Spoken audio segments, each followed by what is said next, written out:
Bezrat Hashem, Naaseh v'Natzliach. I'd like to welcome you to IRONSIDE Watch and Learn. This week's parasha is Parashat Vayechi. Very interesting parasha. It's the last parasha of Sefer Bereshit. This is the book of the Avot. This is the book that deals with the patriarchs. And next week we'll already be getting into the new book of Shmot. Am Yisrael are already in Egypt, turning into slaves, and the whole beginning of the Geulah begins there. However, tonight I'd like to speak about one specific thing that Yaakov left us with in this week's parasha, which is his prophecy for the end of days. Yaakov was willing to let us know when Mashiach is coming. In Perik Memtet Pasuk Aleph it says, Vayikra Yaakov el banav vayomer Ha'asefu v'agid alachem et asher yikra etchem b'achrit hayamim. Gather around and I will tell you what will happen at the end of the days. Hikabetzu v'shimu bnei Yaakov.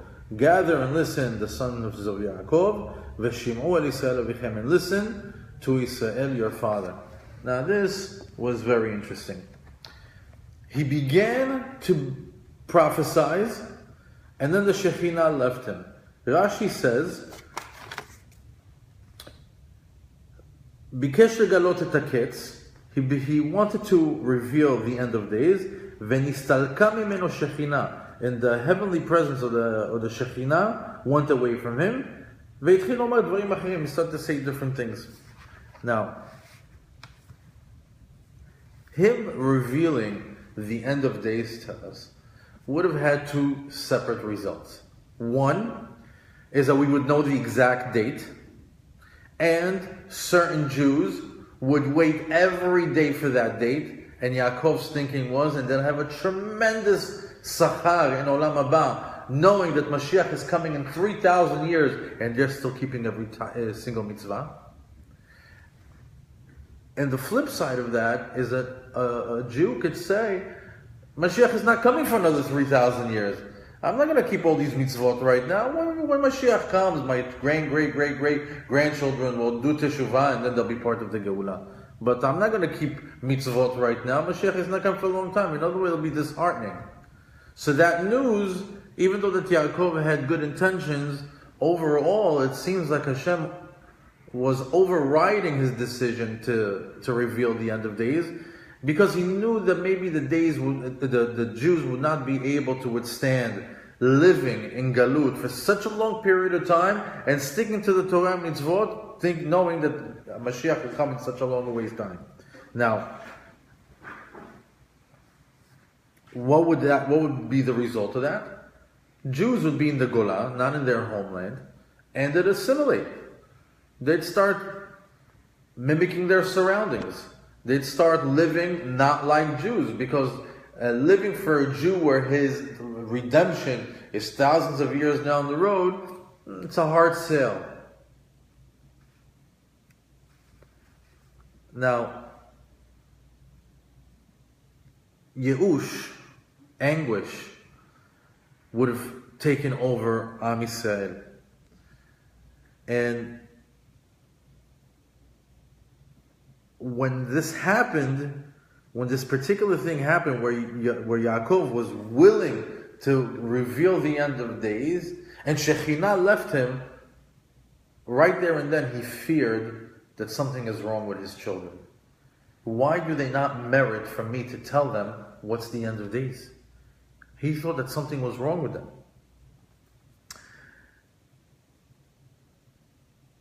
And the kids all gathered around, all the Shevatim, the 12 tribes, gathered around Yaakov, and they said the classic line, Shema Yisrael, Hashem Elokeinu, Hashem Echad.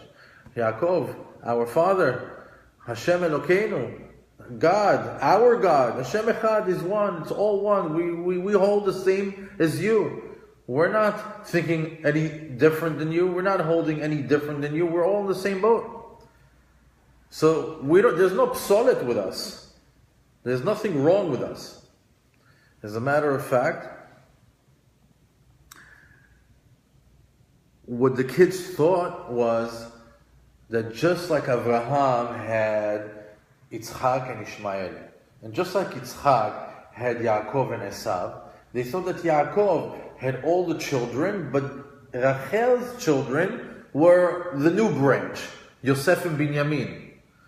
So there was some sort of uneasiness, some sort of misunderstanding, but at the end they came to the understanding that we hold like you, Yaakov, and what you wanted to reveal to us was Hashem's handiwork. And at the same time, Yaakov assured them that they will all be blessed equally.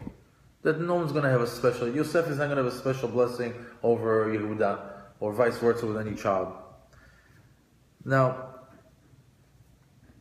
when Yaakov wanted to reveal the ketz, the word ketz, kuf is 100, tzaddik is 90. Together is 190. He meant to tell them that at the end, you're going to do 190 years less than what you were supposed to do in Eretz Mitzrayim. Remember that Avraham Avinu was told by HaKadosh Baruch Hu that your kids will be living in a land that doesn't belong to them for 400 years. However, he said they will be living in a land. They didn't say it was going to be slaves or hard labor for 400 years. They would just be displaced. They'd be in a different land. Now, because they worked them as slaves, that 400 minus 190 comes out to 210. And that's the exact amount that the Jewish people were in Mitzrayim. They were only 210.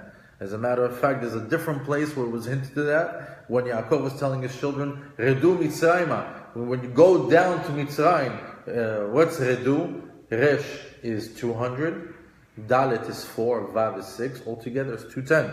In other words, Redu Mitzrayim, you'll be in Mitzrayim 210 years. And the Ketz will come 190 years earlier. There were hints in there in his language that hinted to their stay in Egypt. And even though he was here, at the end, he felt like he still wanted to let them know about the ultimate Geula. Not only the Geula of Mitzrayim, the Geula of Mashiach. Now, speaking of the Geula of Mashiach, many have tried to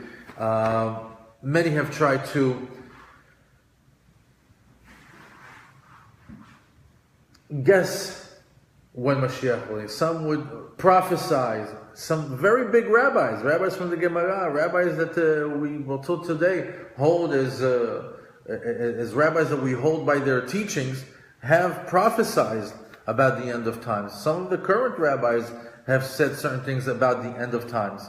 However, we were giving the concept of Mashiach and Geula to never be able to figure it out. Nobody has the perfect date or the perfect time.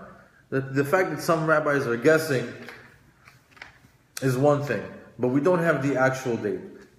Like we said, Hashem didn't want that, so we always believe that Mashiach is possible at any day, at any time. It all depends on what level, what spiritual level Am Yisrael is on.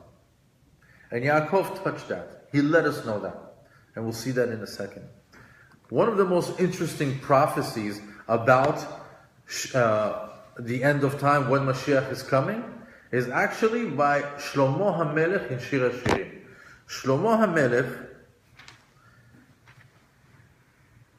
on the 8th chapter of Shir HaShirim, also gives a prophecy of when Mashiach is supposed to come.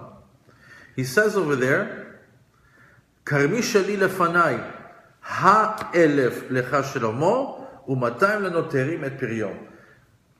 Basic translation is, my vineyard is in front of me. Ha'elef lecha Shlomo, the 1,000 is to you, Shlomo, and 200 is left over at piryo with his fruits. Very cryptic, when it's really saying that ha'elef, the letter He is 5, the word Elef, in the 5th millennium. Ha'elef, lecha Shlomo, it says that's when the Mashiach is going to come. U'matayim lanotrim et piryo, but you got to take from the 5th millennium you got to take 200 years less. So that means that in the 5th millennium, that means 5,000 to 6,000. 6,000 minus 200 is 5,800. What year are we in? We're in 5778. According to Shlomo, that there's a time where Mashiach is coming ba'ito. What's ba'ito? Yes or yes, Mashiach is coming in this date. Whether we did teshuvah, we didn't do teshuvah, we merited, we didn't merit, Mashiach is coming at this time.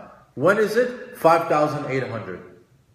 We are exactly 23 years away from this drash. We're 223 years away from 6,000.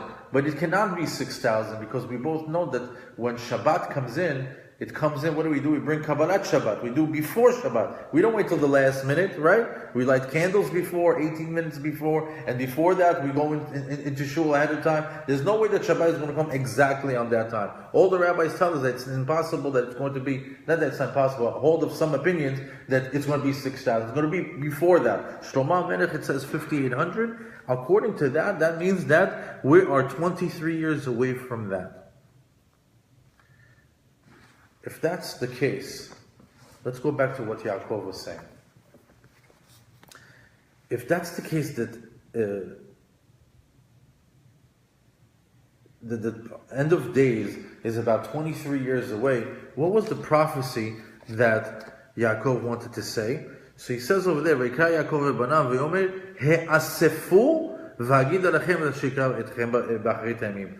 He says, gather, and I will tell you what happens in the end of the days. First instruction, his first word was gather, and then the Shekhinah left him. In other words, just in that word alone, we learned that Yaakov was telling us we have to be united. Ha'asefu. The next pasuk, he says, Hikabetzu v'shim'u. Hikabetzu means get grouped, different groups. Hikabetzu from all over the world. V'shim'u, and listen to the words of Hashem. What's listening to the words of Hashem? Do teshuvah. Do your teshuvah. Yaakov Avinu was telling us at the end of times, we need the yachdut. We need to be united, come back in groups together, and do teshuvah. In other words, even though the Shekhinah left him, we see that he was able to tell us, He'asfu, Hikabetzu, V'shim'u is the formula to being able to, the formula to Mashiach in the end of days. Now, the Chafetz Chaim said something very interesting. The Chafetz Chaim said that the end of days was in the beginning of World War I. World War I started on Tisha B'Av. On Tisha B'Av, when World War I started, Chafetz Chaim was saying, this is the beginning of the Geulah. A few years later, they had World War II, and the Chafetz Chaim was saying that in World War I and World War II, there were places in the world where you could be safe. Even though there's a world war, there's certain areas where you'll be safe. He says in the Third World War, no one will be safe. There won't be any place that you can be safe in. The war will be practically everywhere. He says that World War I, II, and III are all connected to the end of times. Just the first two, we could have been in a certain part of the world where you wouldn't feel it as much. On the third one, everyone is going to feel it. Nowadays, a lot of the end of days prophecies are coming true. If you just turn on the news, you could see with Trump and with the vote, when you see all the nations are going against Israel and one hand is handing up, it's exactly like the way the prophecies was, that 70 nations will be against the Am Yisrael. And when you have all these different entities that are trying to go directly at Am Yisrael, whether it's Iran, whether it's what we have now in North Korea, you can see that it's cooking, that it's coming up. So if it's coming up and we have 23 years left,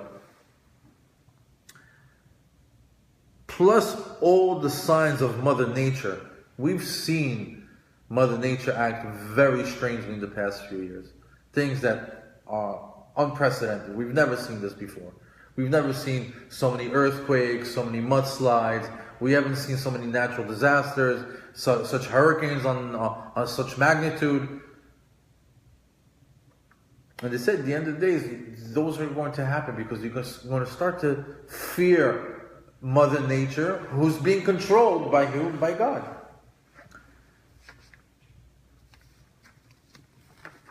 In order to understand about the end of days, the final Geulah, we have to go back and look at the last Geulah. In other words, if you want to learn something, if you want to learn about something, you got to go back and see if you can do research on something similar like it. The last Geulah was when we left Mitzrayim. When we left Mitzrayim, that was a final Geulah. It was a complete Geulah. Why? Because the Jews served their purpose over there. They were able to get the job done, and they were also able to pick up all the sparks of Adam HaRishon in Mitzrayim. That's it, it was done. There was nothing left to do. They picked it up, they left. It was a complete Geulah. During Makat Choshech, out of the 10 Makot, one of them was darkness. 80% of the Jews died in that plague. 80%. Only 20% of the Jews made it out of Egypt. And the rabbis tell us the same thing will be in the final Geulah. The final Geulah, only 20% are going to make it. 80% are not going to get past that main event. We have a famous Tehillim that says, Gam ki elech begetz halmavet lo irara ki ata imadi. It says, as I walk through the valley of shadow of death, I fear no evil. What is that whole Tehillim talking about? It says the whole world is going to be a valley of death. The whole world, there's going to be people dying left and right. But the righteous Jew will be able to walk down the street, and we'll see people falling on the left, falling on the right, and he'll be completely protected. He'll be completely protected and on his way to Yerushalayim.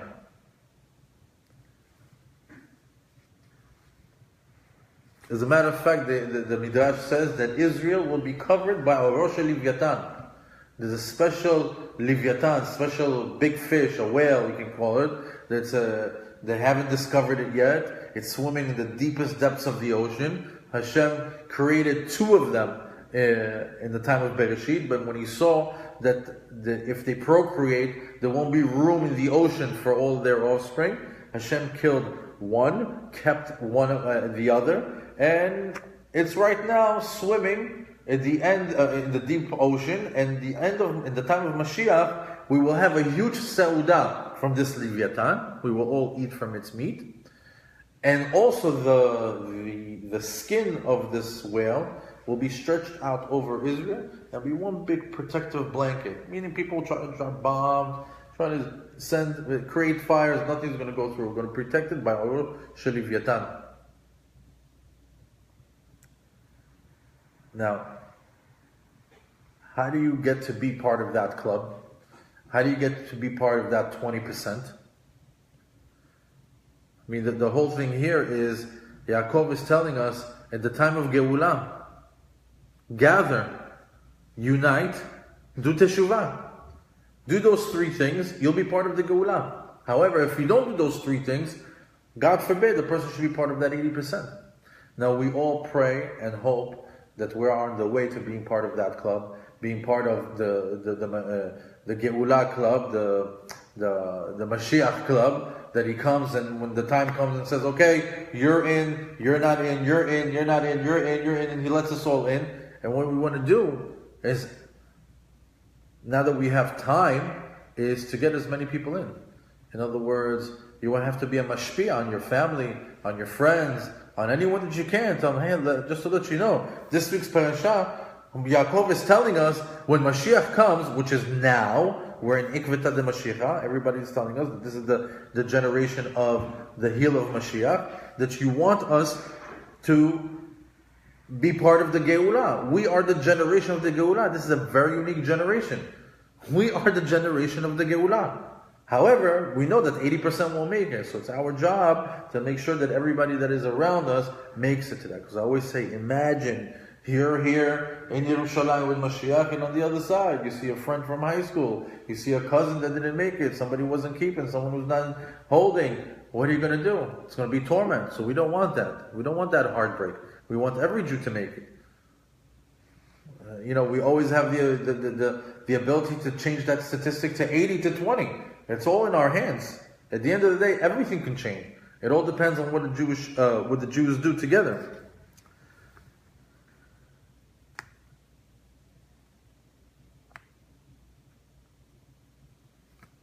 The whole part of the Geulah is to be part of it. Not to know about it and ignore it. The people that were in Mitzrayim, they knew about it. They had the same information as the ones that got saved. They had the same info. They saw the same events. They saw the Makot. They already saw a few. Down Tzfardeh, Kinim, Arov. They saw these 4 or 5 already, 4 or 5 plagues. And it wasn't enough for them to believe. Imagine. They already saw 4 or 5 plagues, the hand of God in Egypt, and it wasn't enough for them to do teshuvah. And they didn't make it. The whole part of Geulah is to be part of it.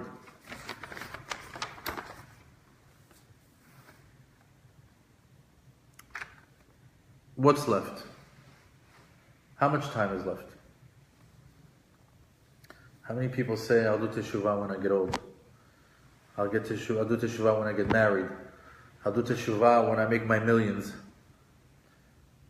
I ask you, who promises you tomorrow?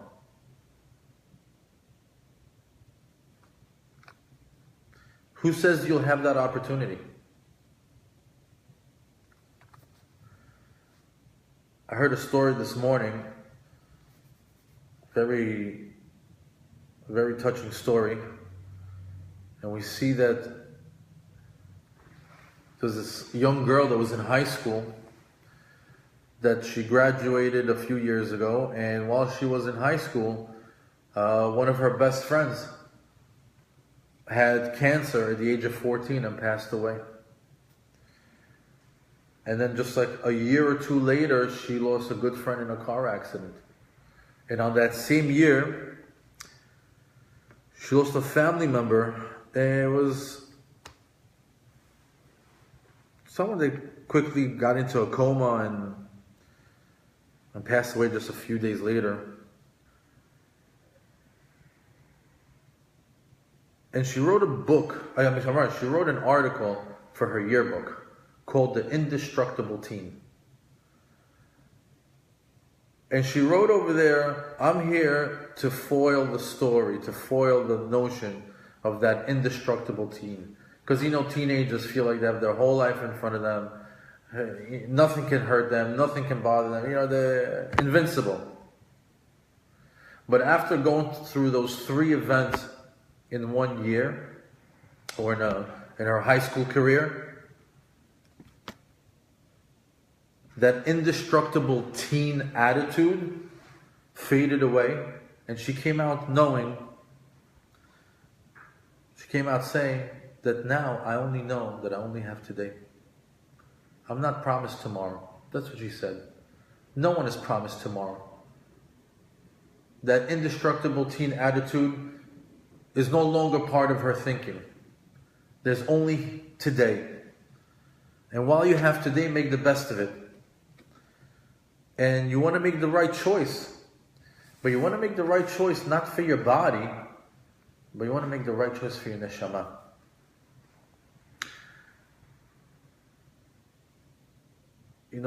We are in the generation of Igvita de Mashiach. This is the generation of technology, fast-paced life, instant gratification, the generation of entitlement, less human contact, living life virtually. And Yetzer Hara is doing a perfect job at keeping us busy and not being spiritual. He's doing a perfect job. And at the end of the day, he's just doing his job. And as Jews, it's our only job, it's our only purpose is to serve Hashem. In other words, we as Jews have purpose in this world. And it's not what the rest of the world is doing. Our purpose is to be spiritual, to be holy, to be connected to God, to be spiritually elevated. I once heard someone say, what are Hebrews or Hebes? H-E-B, highly elevated beings. That's who we are. We're highly elevated beings. That's our purpose. So if that's our purpose, and we're in the age of Ikvita de Mashiach, and we only have a few years left, and that's our true purpose, and 80% won't make it, how connected are we? How connected are we to our Jewish life? Yaakov Avinu, this week's parasha, is just like an alarm clock. Every year he comes around like, ding, ding, ding, ding, ding, ding. Wake up. Don't forget your true purpose. Don't forget Mashiach. I heard another story this morning, very interesting, about Rav Amnon Yitzchak. He was walking in South America in a place where practically there are no Jews. And this guy walks over to him and he tells him he's never seen a Jew before in his life. He asks him, are you Jewish? And he tells him, yes. So he was so amazed that he saw a Jew for the first time. And he asked him, what are you thinking about? What are you thinking about? He's like, I'm thinking about my work. I'm thinking about money. I'm thinking about, girls. I'm thinking about like, all these different things. What does a Jewish brain, which Jewish mind think about? I mean, you're the offspring of Avraham, Yitzchak, Yaakov. What goes through your mind?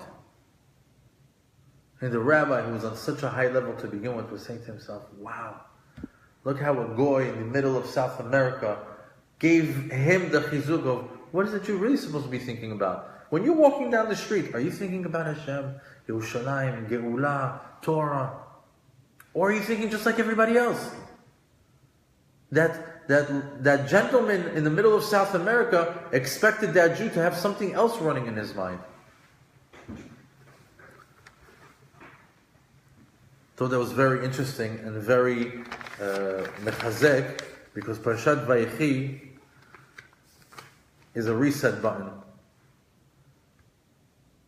It's like a little alarm that soon everything will be over. And for the good. We're in the time of Geulah.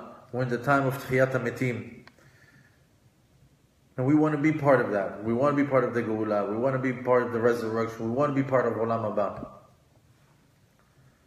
The question is, you have to ask yourself, where are you in that picture? What's your head thinking about? Bitcoin, Miami Heat, all these different things that are right now, politics, that's what everybody's thinking about? Or is your head filled with spirituality, Kedusha, Torah? Yaakov Avinu in this parasha comes to tell us, don't forget your Jewish purpose.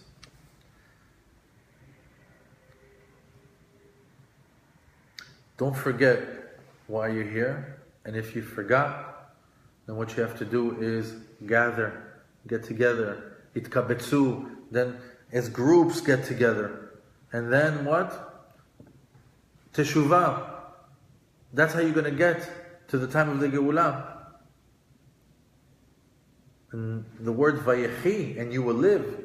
By doing that, Vayechi, you will live as part of the Geulah, part of Olam Haba, and Lanetzach, forever and ever. It's such a good deal. It's such a good deal. You have to stay focused, you have to stay connected, and you want to merit to be saved yourself, as well as your family, your aunts, your uncles, your cousins, your friends, your extended friends, or just the next Jew that you see on the street.